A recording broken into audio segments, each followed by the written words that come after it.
What if I told you the most expensive piece of gear you own, your high-vis, super warm ice fishing suit, is the very reason you're not catching fish? It sounds crazy, I know.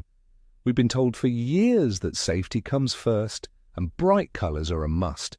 But today we're tackling a huge debate. Can your bright clothing actually spook fish and lead to a day of absolutely zero bites on the ice?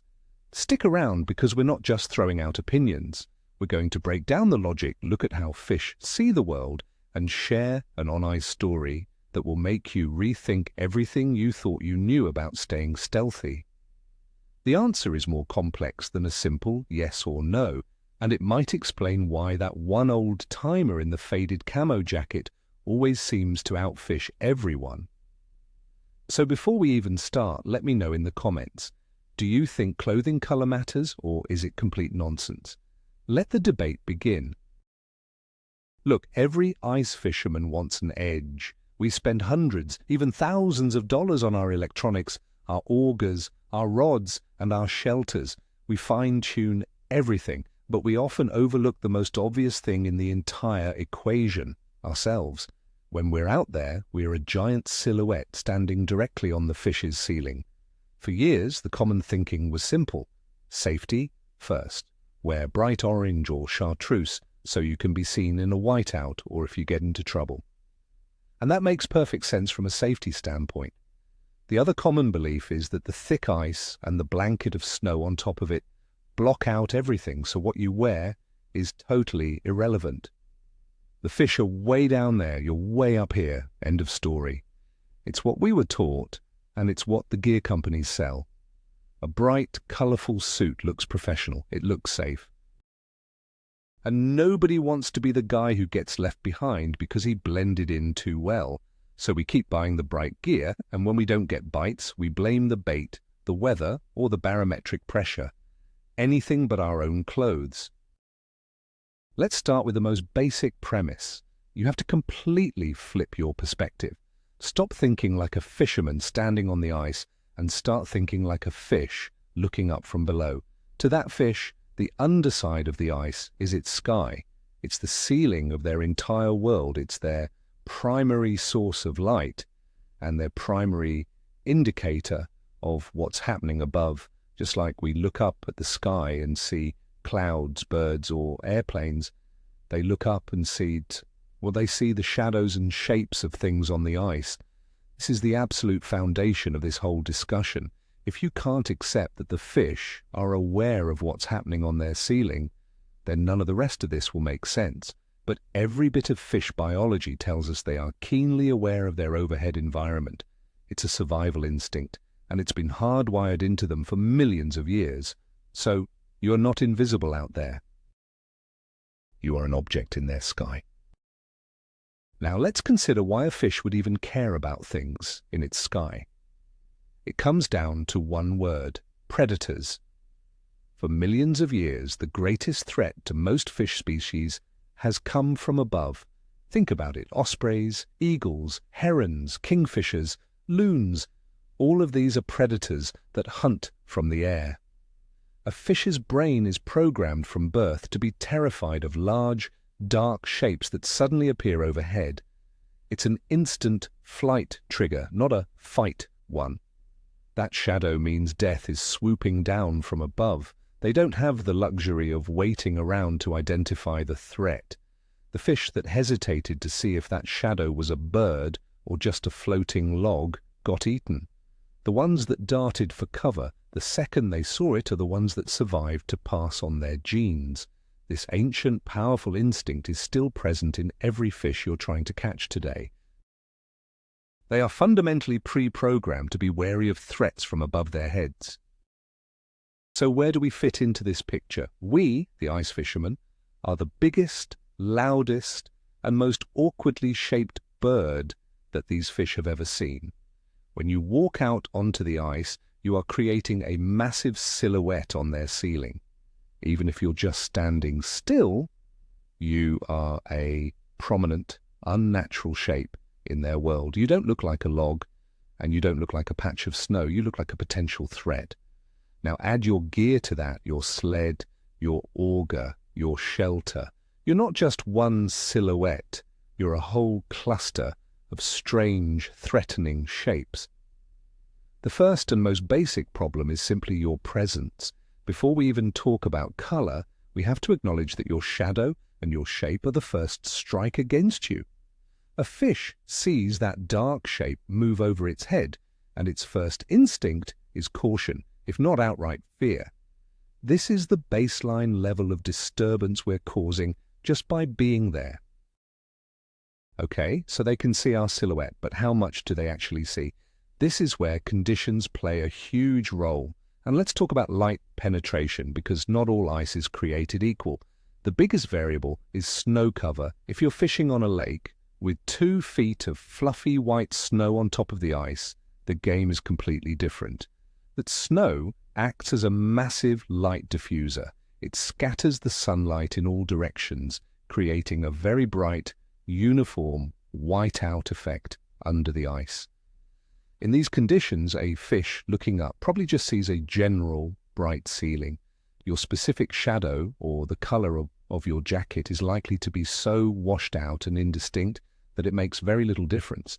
This is the scenario where the guys who say color doesn't matter are probably 100% right. Under deep snow, you have a lot more leeway because you are essentially hidden by a natural curtain of light-scattering crystals. That snow factor is the single biggest argument for the "it doesn't matter" crowd, and it's a valid one.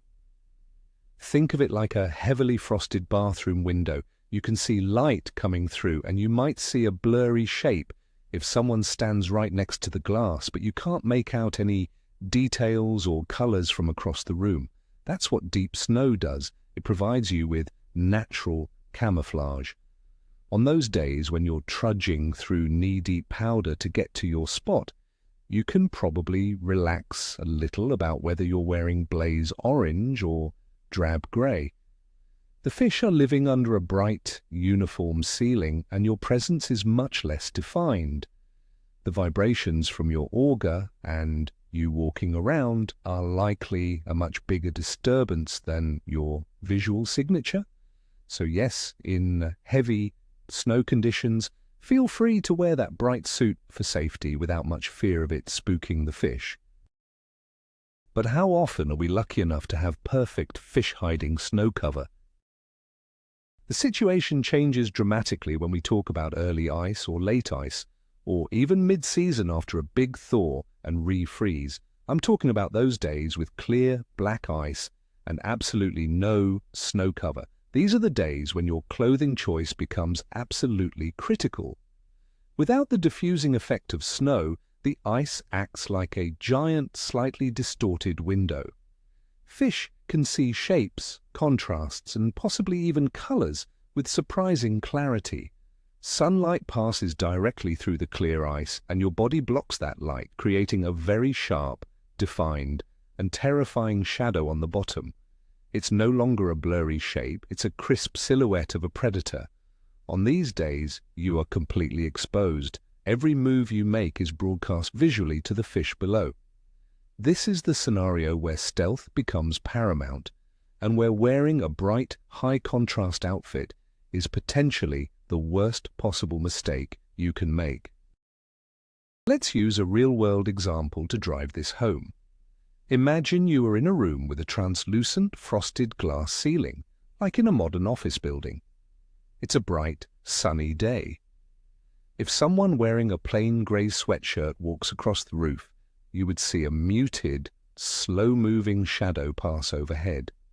It's noticeable, but not particularly jarring. Now imagine someone in a brilliant, neon yellow safety vest walks across that same roof. You wouldn't just see a shadow.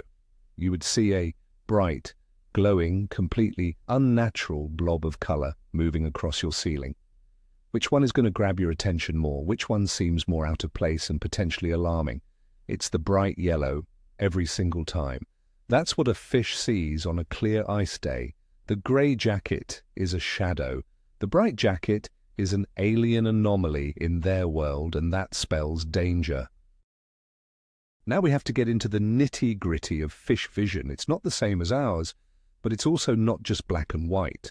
Many fish species, especially daytime predators like perch and trout, have excellent color vision. They have cone cells in their eyes, just like we do, which allow them to perceive a spectrum of colors. Their vision is typically tuned to the colors that are most relevant in their underwater environment, often in the blue and green spectrum. But what's more important than the specific color is their ability to see contrast. A fish's survival depends on its ability to pick out a meal or a threat from a busy background. A bright, solid color like orange or chartreuse against the bright white or pale blue background of the ice creates an incredible amount of sharp-edged contrast. It's a shape that screams, "I don't belong here," to a fish that is programmed to notice anything out of the ordinary. Let's start a little color-by-color debate, and the first one is red. You see a lot of red ice fishing suits. The interesting thing about red is how it behaves in water. Red is the color with the longest wavelength in the visible spectrum, and because of that, it's the very first color to be absorbed and filtered out by water. Just a few feet below the surface, a bright red object starts to look dull and gray. By the time you get down to 10 or 15 feet, it appears almost black. So, is a red jacket a bad choice? Paradoxically, it might actually be one of the stealthier, bright colors. To a fish in deeper water, your flashy red suit might just look like another dark, muted shadow, not all that different from a dark gray or black jacket. It loses its pop very quickly. The danger with red is in shallow water, where it can still be seen as a distinct and unnatural color before the water has a chance to filter it out. Now for the big offenders, chartreuse, blaze orange, and other high-visibility colors. These colors are popular for a reason. They are scientifically engineered to be as visible as possible to the human eye in a wide range of light conditions. Their wavelengths fall into a part of the spectrum that our eyes are most sensitive to. And it turns out many fish are sensitive to these tones as well. Unlike red, these colors maintain their visibility much better as they penetrate water. They don't get washed out into a dull gray nearly as fast, so that bright, attention-grabbing quality that makes you visible to a snowmobiler a mile away also makes you incredibly visible to a walleye 20 feet below you. You are essentially wearing the visual equivalent of a screaming alarm. It's the ultimate trade-off: maximum safety for you, maximum disturbance for the fish. So if red can be okay and yellow is bad, what's the best color for stealth? Logically, you'd think white to match the snow, and that's a great option. But what about a color that many people overlook? Blue. Think about it. What color is the sky? What is the predominant color of light in a deep, clear body of water? It's blue. A plain, medium blue jacket might actually be one of the best forms of camouflage you can wear. It helps you blend in with the natural ambient light that the fish are accustomed to seeing filter through the ice.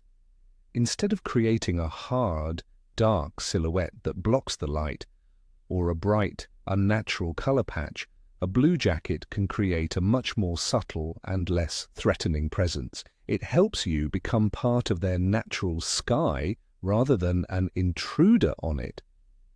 It's something to seriously consider, especially if you fish clear water frequently. Let's pivot for a moment, because it's not just about the static color of your jacket, it's about movement. An object that is stationary can eventually be ignored and accepted by fish as part of the landscape. But a moving object is always a potential threat or a potential meal. Now combine that movement with a high contrast color. A bright yellow object that is moving erratically and quickly is a massive red flag. Every time you walk to check a tip-up, grab a new lure from your sled, or even just fidget and shift your weight, you are sending a huge visual signal to the fish below. If you're wearing drab colors, that signal is muted. It's a moving shadow. But if you're wearing bright colors, you're a flashing beacon of danger. This is why some of the best ice fishermen are the ones who move with slow, deliberate purpose. They minimize their movements to minimize the visual disturbance they're creating. Let's put ourselves back in the fish's fins one more time. Imagine you're a big, wary walleye just hanging out near a drop-off, waiting for an easy meal. For hours, the light coming through the hole in the ice above you has been relatively constant. It's your little window to the world. Suddenly, a gigantic, flashing, chartreuse-colored blob moves directly over that hole, completely blocking the light for a second. Then it moves away. Then it comes back. What is your instinct? Are you going to think, oh, that's just a friendly fisherman, I think I'll bite his lure now? Absolutely not. Your brain, hardwired for survival, is screaming, pterodactyl predator! Danger! You're not sticking around to investigate. You are either hunkering down and refusing to eat, or you are vacating the area entirely. We are literally casting a monster's shadow over their dinner table and then wondering why they're not eating. Now let's layer another sense on top of the visual, sound and vibration. Your bright clothing itself doesn't make any noise, obviously, but you do. Every footstep on the ice, every time you drop your scoop, every time your auger fires up, it sends vibrations and sound through the ice and into the water. Fish are incredibly sensitive to these vibrations through their lateral line. So here's the 1-2 punch that really spooks them. First, they feel the vibration. Thump, thump, thump. That's you walking. Their senses are now on high alert. A potential threat is nearby, so they look up towards the source of the vibration. And what do they see? They see visual confirmation of that threat.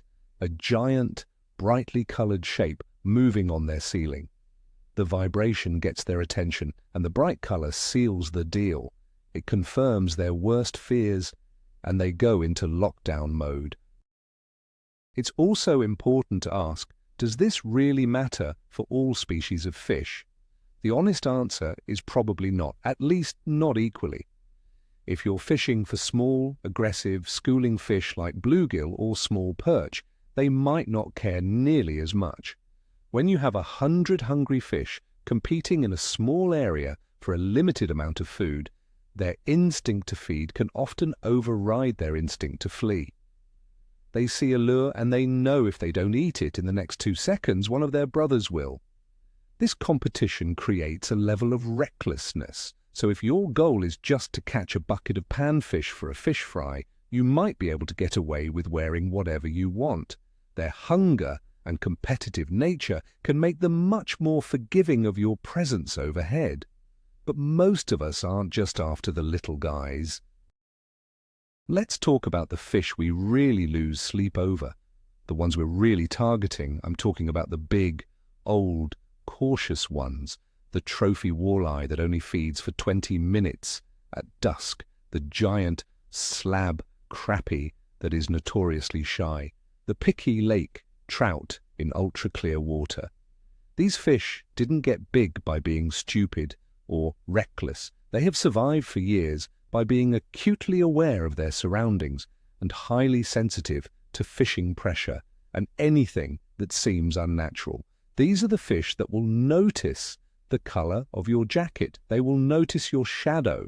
They will notice the vibration of you drilling a hole 50 yards away. For these trophy-class fish, every little detail matters. Your approach, your noise level, your presentation, and yes, very likely, the giant colored blob you present on their ceiling. If you want to catch the smartest fish in the lake, you have to be the smartest fisherman. Let me tell you about a specific day on the lake that really drove this home for me. It wasn't scientific, but it was eye-opening. My buddy and I were fishing a clear water lake on a bright, sunny day with no snow on the ice. He was decked out in a brand new, bright red and black suit. I was wearing an old, faded grey winter work jacket.